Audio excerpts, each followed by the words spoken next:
Old Richmond Road has been shut down for hours while Lexington police investigate a fatal accident. I just sprinted towards the back. A close call for a worker at a Verizon store in Danville after a truck crashes inside the business. We've had criminal activity in the park. This council member has an idea to curb park crime. We'll tell you his plan.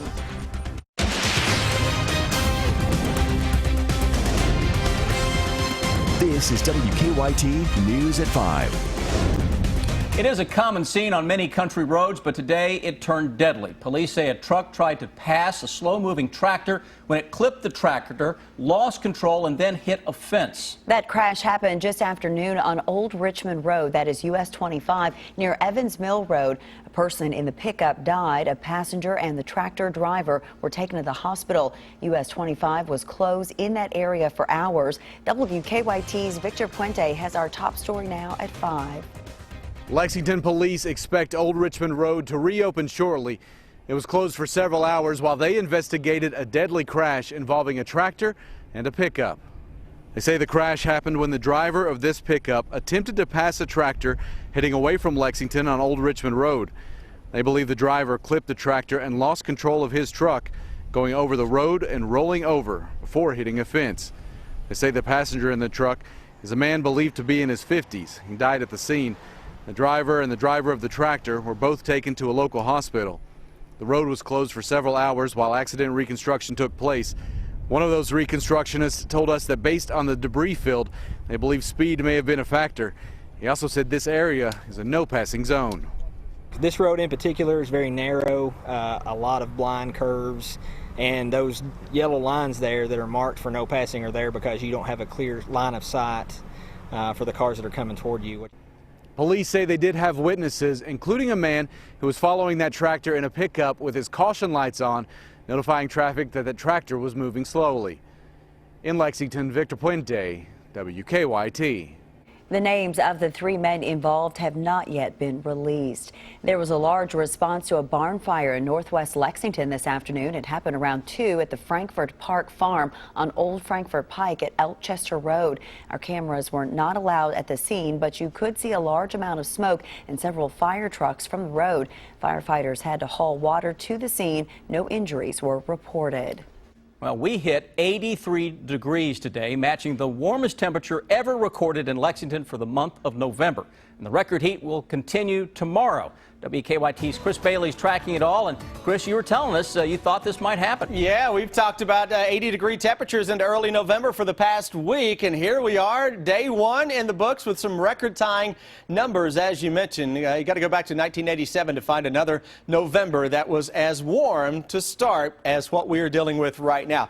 Take a look at this sky. You look at this, and it looks like summertime out there, doesn't it? Even some of the trees here still have some green leaves on them here just across the road from the station. But overall, that is a very strange view to begin the month of November. Something else that's strange, the temperature map, upper 70s to low 80s. 81 seems to be awfully popular right now. And those numbers, as we go through the evening, will only drop into the mid-60s by the time 11 o'clock rolls around. So if you missed your run, you missed your walk around the neighborhood this afternoon, you know, this time of year it typically gets a little chilly in the evenings. You may not want to take a walk. Well, this evening, you know what? Make it up. Just wear the reflective vests and the gear when you're making the rounds out there. We'll look at your Defender Radar Network. Some high clouds beginning to stream on in, and those clouds are eventually going to bring some changes into the area. Right now, we continue with this big area of warm high pressure for the Bluegrass State and points east, but that area of low pressure and cold front to our west will eventually usher in some chillier changes for the end of the week. When I come back in a few minutes, we'll track that front into the Bluegrass State with the hour-by-hour forecast and show you how that brings the seasonal chill for the upcoming weekend. A close call at a Danville business after a truck crashed right into a store this afternoon. The pickup went all the way inside the Verizon store on Houstonville Road. It stopped after hitting the wall of a neighboring business. WKYT's Phil Pendleton talked to some people who were working in the store. Glass company employees were quick to start cleaning up the big mess inside the Danville Verizon store after the Dodge Ram plowed into it just before 1 o'clock Tuesday afternoon. I don't even think I saw it come in, but I heard it. I just got a glance at the truck coming in, and I just sprinted towards the backs. Police say the truck was driven by 67-year-old Margaret Rader of Williamsburg. She plowed into the front glass doors as she was pulling into a parking space. A few people were inside when it happened. That's one of those moments you'll probably never forget, because those were one of those close chance moments, I guess you could say. Both police and firefighters were dispatched to the scene, and they worked quickly to remove the truck. Most of the damage was to Verizon, but the adjoining finance company had some damage as well. Fortunately, nobody's been hurt. It actually was stopped by the interior wall, and it pushed the lady. There was a lady in the building next to it, and it actually pushed the desk into her. They hit the gas instead of the brake when driving in through, and you just get caught up in the moment once you hit that breaking point, and it just kept going. Workers tell me they're just so thankful no one was hurt. This really could have been a whole lot worse. Danville police are investigating the cause. In Boyle County, Phil Pendleton, WKYT. The store was closed this afternoon, but the managers said that they hope to make some repairs to have it back open by tomorrow. A traffic mess for hours today on eastbound Interstate 64 in Lexington. A box truck overturned after police say the driver swerved after he was cut off by a semi. The crash caused the truck's fuel tank to rupture. The interstate was closed for more than 3 hours for crews to upright that truck and clean the fuel spill. Our concern is getting the roadway clear of all the oil so that we don't leave a slick surface behind for all the other travelers on the interstate. The driver of the box truck was not hurt. The interstate reopened about 1:30. In Cincinnati today, opening statements were made in the trial of a University of Cincinnati police officer charged with murder in the shooting death of an unarmed black man. The defense argued that Samuel DuBose put Officer Ray Tenzing's life in danger when he sped away from a traffic stop last year. Prosecutors claimed the shooting went against police training and was in fact murder. Testimony in the trial is expected to begin tomorrow. A report of a suspicious person led to a big discovery for Georgetown police. Our county-by-county coverage at 5 begins in Scott County. Police are telling us that officers were called to the Deluxe Inn overnight for a report of a man breaking into a room. When officers searched that man, they found 40 grams of cocaine, and they say more than $2,000 in cash. That's a significant amount of cocaine. 40 grams like that's a large amount. That's a large amount of currency, and we don't tolerate any of that in Georgetown. We're facing the same problems that other communities are facing. We're trying to combat the drug problem, the addiction problem, and this is just another step towards that. Police arrested John Tucker of Hazard on several drug charges. In Russell County, police are investigating after construction equipment was stolen from the Kroger parking lot. The owner of Belden Concrete says his crews are doing work at the Kroger in Russell Springs and left a Bobcat in the parking lot overnight. When the crews arrived to work this morning, the Bobcat was gone. Belden Concrete is offering a $1,000 reward for information leading to its return. If you spend time in a Lexington City park, make sure to smile. You may soon be on camera. Councilmember Fred Brown presented a proposal today to add cameras to help with park security. As WKYT's Hillary Thornton reports, the move cleared its first hurdle today. A presentation on the pilot program given during a meeting this afternoon here inside of the Government Center. The program aiming to reduce crime in city parks. The idea of putting security cameras in city parks brought into discussion by Councilmember Fred Brown. We've had criminal activity in the parks. Any kind of tool like this that we can give the police and the parks area, I think we need to do it.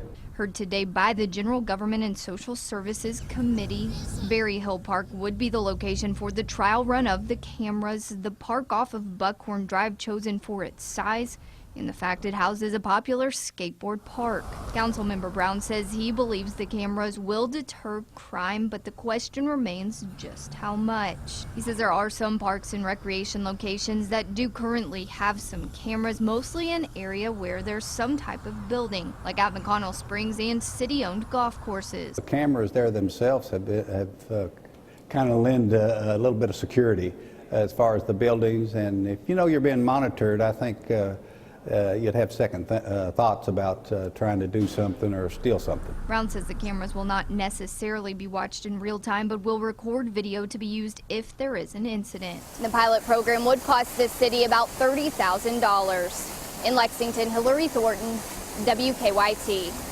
This afternoon, the committee did vote to send the proposal to the full council for consideration. We are just 1 week away from the election, and Donald Trump and Hillary Clinton continue to slam each other on the campaign trail. The latest on the race for the White House in 11 minutes here on WKYT News at 5. Parents, if you are having trouble getting your little one down at bedtime, it could be your smartphone's fault. That story later in Better Living. Now, your hour-by-hour forecast with Chief Meteorologist Chris Bailey. Hey, we're dealing with gorgeous weather to start out the month of November, and we've talked about this for a while. We said this was going to be a warm fall. Little did we know it was just going to blow away records in much of the Ohio Valley. And today, dealing with sunshine out there and those temperatures tying an all-time record for the month of November at 83 degrees in Lexington. And we share that with 1987. We'll show you that in a moment. High pressure. This is the culprit, giving us at least this go-around of the toasty temperatures. Not only in Kentucky, we can't be greedy with this stuff. We're going to share it with our neighbors around us, Ohio Valley, Tennessee Valley, Mississippi Valley, even into parts of the Deep South. We are actually warmer in Kentucky than we are in Georgia right now because we're a little farther to the west from that high pressure. Cold front, both of those together will mean some chillier changes toward the end of the week. Low 80s this afternoon, much of central and eastern Kentucky, and we say records going by the wayside in a few spots. Lexington today tying the record high, 83. So 2016, 1987, hey, we're married now as we set that record high. That's the all-time warmest temperature ever recorded for the month of November. Tomorrow also goes back to 1987 at 82 degrees. We got a shot at that. We may be just a smidge cooler with temperatures that will be upper 70s, low 80s, and the latest we've ever been at 80 degrees in Lexington, November 17th of 1958. 80s in November are not very common at all. I mean, you can count them on two hands, to be honest with you, on recorded history for Lexington back to the late 1800s. Defender radar network right now picking up on some high clouds. Similar to yesterday, we're going to notice that summery sunset with warm high pressure across the eastern seaboard. Front to our west isn't going to bother us tomorrow. So upper 70s to low 80s. If you somehow missed out on a gorgeous first day of November, hey, we'll give you a mulligan. We'll do it again tomorrow. Near record highs and windy weather. Here comes a cold front on Thursday. Gusty showers, a rumble of thunder. It's not going to be a lot of rain at all.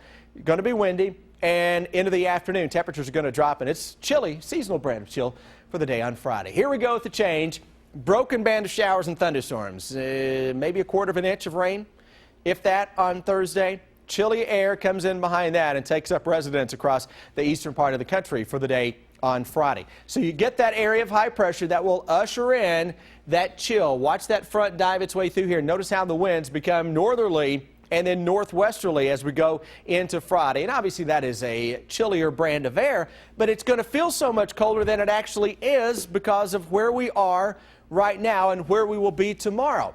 So we're going to go from maybe low 80s tomorrow to the mid 50s on Friday for a high temperature. That's in some cases, maybe pushing a 30-degree temperature drop from the warmest to the coolest, and by the time we get up Saturday morning, around 35 degrees, and a gorgeous first weekend of November as we gain an hour of sleep. Looking forward to that. We could also use the rain, couldn't we? Yeah. It seems like it's been so dry the last few months. Been a dry fall. We had another top 10, top 15 wettest summer, and then all of a sudden we hit Labor Day, faucet turned off. Thanks, Chris. Live look at Lexington rush hour traffic this afternoon, and outbound Harrodsburg Road, normal delays past the Circle at the moment. Same on Nicholasville Road from Southland Drive to Lexington Green. Overall traffic view looks okay on the Circle itself. And drive times right now, we're still okay to Versailles, less than 12 minutes or so, and then to Winchester on 64, it's a straight shot. Now back to you in the studio. A tragic scene today in Maryland. A school bus collides with a commuter bus, killing 6 people. The latest on the investigation in 6 minutes on WKYT News at 5. And Kentucky forestry officials taking aggressive steps to deal with the fire threat in the Red River Gorge. And we'll tag along with the fire team ahead on WKYT News at 5:30. 1 week left until the election day, and Donald Trump and Hillary Clinton are focused on issues they believe will galvanize their supporters to get to the polls. Greg Boswell is at the White House now with that story. Donald Trump says getting rid of Obamacare is his top priority. I will ask Congress to convene a special session so we can repeal and replace. Trump says the recent hike on premiums for people with insurance through the Affordable Care Act proves the president's plan doesn't work. And Trump's running mate, Mike Pence, says Hillary Clinton is the wrong person to try and fix the system. We can't trust Hillary Clinton with our health care any more than we can trust her with classified information. Hillary Clinton is dealing with the fallout from the FBI reopening its investigation into her handling of classified information on a private email server while she was Secretary of State. Clinton says she has nothing to hide, and the FBI won't discover anything incriminating in the newly found cache of emails.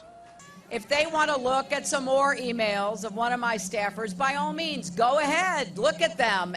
Clinton's campaign hopes to throw attention back onto Trump's handling of women. Alicia Machado, a former Miss Universe who Trump criticized for gaining weight, introduced Secretary Clinton at an event today. It was really painful for me. He was cruel.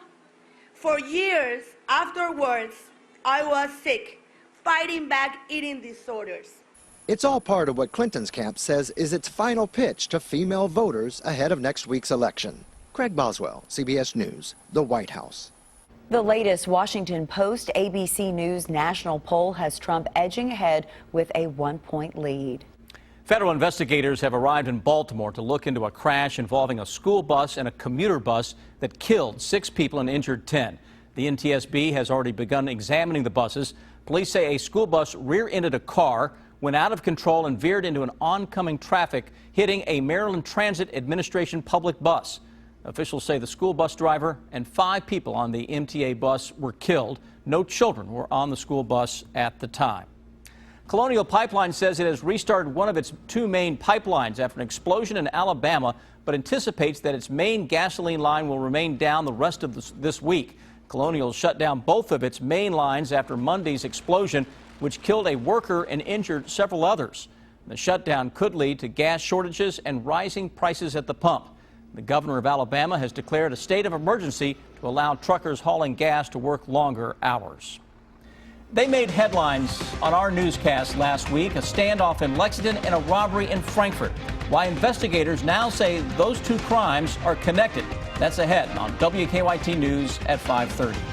A new study says heart patients should listen to their doctors when it comes to taking medication. It could help you live longer. That story next in Better Living. It is time now for Better Living, health, education, and consumer news that impacts your life. It may seem like common sense, but a new study is adding to the long list of proof that taking medication as prescribed by your doctor can extend your life, especially if you're a heart patient. Kim Hutcherson reports. Heart patients who take their medications as prescribed have a better chance of surviving long-term with no major complications than those who don't. That's according to a recent study published in the American Heart Association's journal, Circulation. Researchers examined the cases of more than 3,200 people who either had coronary artery bypass surgery or a stenting procedure in 2004.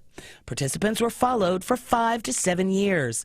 Subsequent heart problems were tracked, along with the patient's adherence to prescribed medical therapy, including blood thinners, statins, and beta blockers. No matter which procedure they'd had, heart bypass or stent, researchers found that those who followed doctors' instructions and took their meds had significantly better outcomes. They were nearly 3 times more likely to survive without another major heart problem than those who didn't take their meds as prescribed. So heart patients, follow your doctor's directions and take your medicine. You'll be glad you did. For today's Health Minute, I'm Kim Hutcherson. A new study shows staying up late to snap selfies or play online games is keeping children wide awake. Researchers say the light from the smart devices may delay the release of melatonin, the hormone that contributes to tiredness, making it harder for children to fall asleep. The National Sleep Foundation recommends at least 30 minutes of what they call gadget-free transition time before bedtime. Your UPS driver is going to be a lot busier this year. Between Thanksgiving and New Year's Eve, the shipping shipping giant expects to complete more than 7 million deliveries worldwide. This is about 100 million more than last year. In preparation, UPS is hiring an additional 95,000 temporary workers and adding automated shipping hubs in the U.S. just for the holiday season. And it is starting to look like the holidays at Starbucks. An anonymous barista leaked a photo of this year's holiday cups. This year's design has more of a holiday theme to it than last year. You may remember Starbucks' solid red holiday cup sparked backlash because it didn't feature any holiday images or symbols last year. Now, here's what's coming up for you at 5:30.